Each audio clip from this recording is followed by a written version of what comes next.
আজকের রেসিপি হচ্ছে dry chicken Manchurian. কিভাবে বানাবেন দেখুন, খুবই সহজভাবে বানানো যায়। প্রথমে আমি এখানে বোনলেস চিকেন নিয়েছি এবং চিকেনের সাইজটা দেখতেই পাচ্ছেন কেমন নিয়েছি। তারপরে চিকেনটাকে এখন ম্যারিনেট করে নেব। স্বাদমতো লবণ, ধনে জিরে গোলমরিচ গুঁড়ো 1 চা চামচ, সামান্য একটু আজিনামোটো, দুটো ডিম ফাটিয়ে দিয়ে দেবো।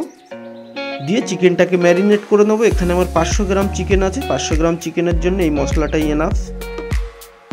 তারপরে সুন্দর করে ম্যারিনেট করে আধ ঘন্টার জন্য রেখে দেবো।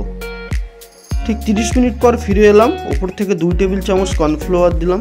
আপনারা হয়তো দেখে ভাবছেন যে কর্নফ্লাওয়ারটা অনেকটাই কম হয়ে গেছে কোটিংয়ের জন্য, কিন্তু মাঞ্চুরিয়ানের জন্য এই কোটিংটাই বেটার। আমি যখন ফ্রাই করব তখন দেখতে পাবেন। তারপরে উনুনে কড়াই বসিয়ে দিয়ে হালকা হিটে আমি মাঞ্চুরিয়ানের চিকেনটা ফ্রাই করে নিচ্ছি। একে একে চিকেনটা এখন ছেড়ে দেব, দিয়ে ফ্রাই করে নেব। একটু বাদেই একটা খুন্তির মাধ্যমে একটু নেড়ে চেড়ে দেব চিকেনগুলোকে। এবং কোটিংটা দেখুন কত সুন্দর হয়েছে, হালকা একটা কোটিং এরমই হবে।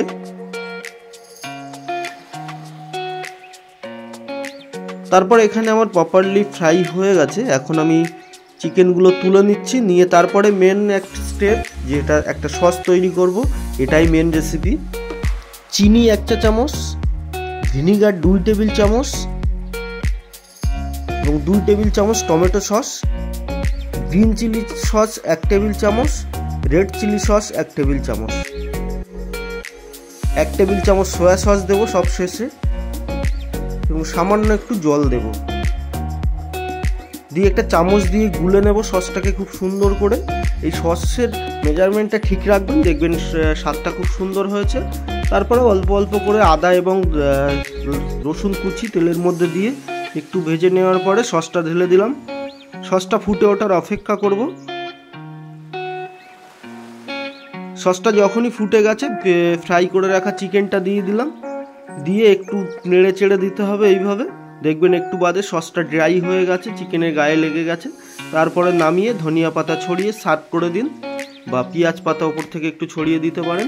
এইভাবে খেয়ে দেখতে পারেন, একদম সহজভাবেই বানানো যায়, এক্সট্রা কোনো তামঝাম নেই, খুব সুন্দর কিন্তু স্বাদ হয়।